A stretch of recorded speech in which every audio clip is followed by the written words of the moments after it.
À Pâques, la parole ne restera pas enfermée. Jésus est vivant, Jésus est la parole.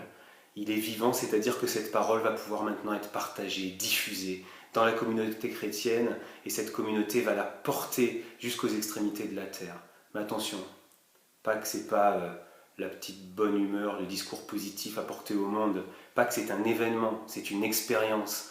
Et les chrétiens vont maintenant prendre conscience que, eh bien oui, le mal est dans le monde. Jésus n'est pas venu enlever tout le mal du monde, il est venu les accompagner, les armer avec les armes de l'amour, les armes de l'esprit.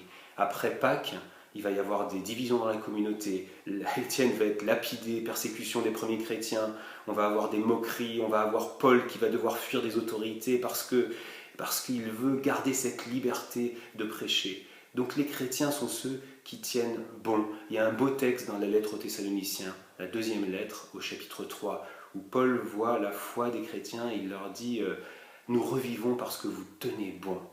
Les chrétiens doivent être les témoins de ceux qui tiennent bon, qui ne s'affolent pas, qui ne tombent pas dans la peur, qui refusent aujourd'hui toutes les lois sécuritaires qui nous enlèveraient nos libertés.